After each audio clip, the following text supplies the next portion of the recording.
Doctor धीरज, परेशानी की बात यही है कि सब कुछ पता है और पर्यावरण की स्थिति क्या है, घटना कहाँ होगी, कहाँ पर होगी, किस तरह की होगी, ये भी जानकारी है। बावजूद इसके मानवीय विकास इतना ज़्यादा हो रहा है, इतना अंधाधुंध हो रहा है, कंक्रीट का जंगल इतना खड़ा हो रहा है, अट्टालिकाएं इतनी बड़ी बड़ी इमारतें बन रही हैं, मानव रुकने को तैयार नहीं। ये कंक्रीट के जंगल वगैरह से तो अर्थक्वेक नहीं आता जी, अर्थक्वेक ये जो बिल्डिंग बन रही है उसके वजह से तो अर्थक्वेक नहीं है, नहीं कि उसके ऊपर तो मेरे कहने का मतलब है जो बड़ी बड़ी इमारतें हो रही हैं, अगर अर्थक्वेक आएगा, भूकंप आएगा तो ये ताश के पत्ते की तरह ढह जाएंगे। हाँ वो तो बिल्कुल होगा, वो तो ताश के पत्ते की तरह। अब देखिए, एक पहले ये तरीका था कि मैदान नीचे खुला मैदान ज्यादा हो और ऊपर की तरफ बिल्डिंग जाए, इसीलिए जो है न्यूयॉर्क स्टेट, एम्पायर स्टेट सब बनने लगी, सब एक के ऊपर, तो जिससे नीचे खुला मैदान है। अब बात आ रही है कि मैदान में फैला जाए, मैदान में जगह होनी चाहिए, तो जितना मैदान में जगह होगी तो फिर उसके ट्रांसपोर्ट की प्रॉब्लम होगी। जैसे एक बिल्डिंग में से तो आप एक ही बिल्डिंग के ऊपर एक लिफ्ट से आप जो है 100 मंजिल भी जा सकते हैं, और वो 100 मंजिल के डिस्टेंस को अगर सरफेस में डाला जाए तो उसके लिए रेल लगानी पड़ेगी, आपको गाड़ी कार चलाना पड़ेगा, टैक्सी चलानी पड़ेगी। तो इसलिए ज़मीन में फैलने का जो है और उसको मैनेज करना ज़्यादा मुश्किल होगा। तो दोनों तरफ प्रॉब्लम है। आदमी क्या करे, कुछ नहीं, क्या डिसाइड करे, इसको करना उसको बड़ा मुश्किल है। सरकार के लिए भी मुश्किल है और लोगों के लिए भी मुश्किल। और डॉक्टर धीरज, तब ये और खतरनाक हो जाता है जब इसमें समुंदर आपसे जुड़ जाए। हाँ ये तो है, होगा ही। समुंदर की वजह से तो समुंदर के ऊपर तो कोई कंट्रोल ही नहीं रहता। समुंदर जब सुनामी तो होगी, समुंदर पे ही आएगी, और समुंदर आने के बाद तो जिस समुद्र के किनारे जो कुछ भी रहेगा वो सब चला जाएगा। और देखिए वो फुकुशिमा जो जापान का जो एटॉमिक प्लांट वो कितना बर्बाद हो गया सुनामी से। इसी तरह से हम लोगों के यहाँ पे भी छोटे मोटे असर तो हुए हमारे। हम लोग जब 2004 की सुनामी आई थी तो हम लोग के अंडमान निकोबार वगैरह में कितने आइलैंड सब डूब गए थे, सब गए। हमारा वेस्टर्न ईस्ट की हमारा जो है पूरा मद्रास कोस्ट, आंध्र कोस्ट है, सारा कितना डूब गया था। तो वो तो समुद्र के होने से तो प्रॉब्लम आएगी, और सुनामी समुद्र में ही आती है, ऊपर तो आएगी जी। तो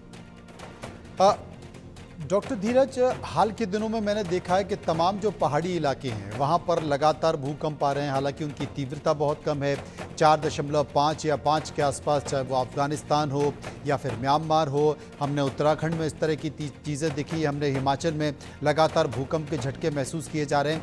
क्या बड़ा कारण हो सकता है? ये क्या बड़ा कारण है? देखिए हम जो आज बैठे हुए हैं, जैसे हम आपसे बात कर रहे हैं, हमारी जो नीचे की ज़मीन जो है वो चल रही है, वो बैठी नहीं, वो एक जगह रुकी नहीं है जी। इसके मतलब है कि जो हमारे नीचे का सरफेस है वो एक प्लेट का पार्ट है, और वो प्लेट जो है खिसक रही है लगातार। वो खिसकना हमको समझ में पता नहीं लग रहा है, पर वो लगातार खिसक रही है। और इसी तरह से और कई प्लेट है वो आपस में जो है वो भी खिसक रहे हैं। जब धीरे धीरे खिसकते खिसकते आपस में टकराएंगी, और इसका अंदाज़ा हम लोग अभी तक नहीं लगा पाएंगे कब टकराएंगी और कैसे टकराएंगी, तो उस समय भूकंप आएगा ही आएगा। तो इसलिए ये क्या है, अर्थक्वेक को हम प्रेडिक्ट तो कर ही नहीं सकते हैं, और ज्वालामुखी को भी प्रेडिक्ट नहीं कर सकते हैं। ज्वालामुखी को प्रेडिक्शन तो तब भी बहुत हद तक पॉसिबल हो रहा है, क्योंकि कब फूटेगा, कब लावा निकलेगा हम लोग को पता लग रहा है, पर कितना निकलेगा ये नहीं, अभी भी नहीं पता पा रहे हैं कि कितना लावा निकलेगा और कितने दिन तक निकलेगा। ये अभी भी हम लोग एस्टिमेट नहीं कर पा रहे, ये अभी भी तय नहीं कर पा रहे। दूसरा, भूकंप की तीव्रता कितनी आएगी और वो कितना नुकसान पहुंचाएगी, इसका भी अंदाज़ा ऐसे नहीं लगाया जा सकता। लेकिन डॉक्टर धीरज, आप तो तमाम सरकारी संस्थाओं से भी जुड़े रहे हैं, आपने बहुत सी ऐसी देखी है कि कहीं पर बड़ी दुर्घटना हुई है और उसकी गवर्नमेंट ने एक कमेटी बना दी है, उसकी रिपोर्ट तैयार हुई, रिपोर्ट में बहुत सारे बिंदु बने कि क्यों आए और क्या किया जाना चाहिए, कहाँ पर विकास नहीं किया जाना चाहिए, किन इलाकों में विकास करने से बचा जाना चाहिए, किन्हें संरक्षित रखना चाहिए, चाहे वो पहाड़ हों या फिर पहाड़ी इलाके हों या पहाड़ी राज्य हों। क्या वाकई सरकारें इस तरह की रिपोर्ट्स को मानती हैं, अक्षरशः लागू करती हैं, या उन्हें एक तरफ किनारे पर रख देती हैं? वो ये जो रिपोर्ट जो होती है ना, वो खाली मीटिंग करने के लिए होती है। वहाँ पी के चाय पी के खत्म करके मीटिंग होती है, लिखी जाती है, उसके बाद जो है बंद हो जाती है। इसी तरह वो देखिए, अब आपका हिमालय में वो जो क्या नाम, वो मंदिर के जहाँ वो भी मैं भूल रहा हूँ नाम, जहाँ पर वो देवप्रयाग और उसके बाद विष्णुप्रयाग वगैरह जो है वहाँ पर जो वो भूस्खलन हुआ। भूस्खलन क्यों हुआ और भूस्खलन के बारे में रिपोर्ट तैयार थी, तैयार करके हर ऑफिस में रखी थी कॉपी, तभी किसी ने उसको पढ़ा ही नहीं। और वो भी नहीं एक रात नहीं, 10-15 साल पहले, 15 साल पहले वहाँ के सर्वे होके उसके बारे में सब कुछ रखा हुआ था, पर कोई पढ़ता ही नहीं है। यही हाल अभी भी है।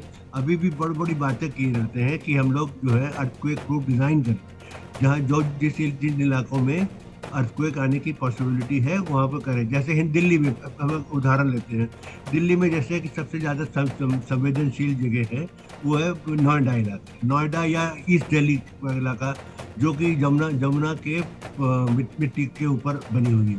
क्योंकि इसमें क्या है कि मिट्टी के नीचे क्ले होती है, और क्ले जो होती है जब अर्थक्वेक आता है तो वो क्ले के किनारे, क्ले के अलॉन्ग जो है वो खिसकने लगती है, तो बिल्डिंग को अनस्टेबल बना देती है।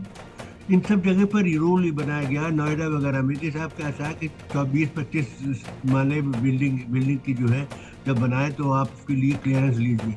क्लियरेंस लेते हैं, आपको पता है हिंदुस्तान में यहाँ पे क्लियरेंस कैसे मिलती है। क्लियरेंस में हम सबसे बड़ी बात ये है कि जो लोग वहाँ पर वो लेते हैं अर्थक्वेक प्रूफ का डिज़ाइन का लेते हैं, वो खुद ट्रेंड ही नहीं है, उनको ट्रेनिंग नहीं है। कोई जगह ऐसी जगह है नहीं जहाँ पे उनको ट्रेनिंग दी जाए कि वे ऐसे बिल्डिंग की ये चीज़ों को देखो और उसके बाद उसको करो। जो है वो गिने चुने लोग हैं, तो वो बड़ी इतनी जो नोएडा में 30 मंजिली, 32 मंजिली, 25 मंजिली बन रहे हैं। आप उनसे जाइए जरा, उनको कागज निकलवा के देखिए उन्होंने क्या क्लियरेंस लिया है। वो एक इंजीनियरिंग डिपार्टमेंट का आदमी जो है वो बाबू जाएगा, बाबू जाकर उसके क्लियरेंस लगवा के चलाएगा और बिल्डिंग बन जाएगी। जब गिरने का होगा तब बात सब लोग पीछे भागेंगे, भाई हमें नहीं पता। तो इसलिए हमारे यहाँ जो है कोई सिंसियरिटी नहीं है इन सब कोई चीज़ काम करने के लिए, क्योंकि लोग जो है सब चीज़ को जिस समय सामने आता है उस समय भुगत लेते हैं, उसके बाद भी भूल जाते हैं, 2 दिन में भूल जाते हैं। डॉक्टर धीरज, बहुत महत्वपूर्ण बात आप कर रहे हैं। अमेरिका की तो बात हम कर रहे हैं कि वहाँ पर 50 साल के इर्द गिर्द इस तरह की सुनामी आ सकती है। हालांकि ये तय नहीं है कि एक साल क्या होंगे, लेकिन ये बहुत सारी चीज़ें हैं जो बहुत महत्वपूर्ण होती हैं। और जब किसी तरह की कोई त्रासदी आती है या जब किसी तरह की कोई प्राकृतिक आपदा आती है, उसके बाद इस तरह की चीज़ें नज़र आती हैं। आनंद शर्मा भूवैज्ञानिक इस वक्त हमारे साथ जुड़ गए हैं। आनंद जी, जिस तरह से अमेरिका को लेकर ये जानकारी आ रही है कि आने वाले समय में या 50 साल या उसके आसपास एक बड़ी सुनामी आ सकती है जो अमेरिका के एक बड़े इलाके को एक तरह से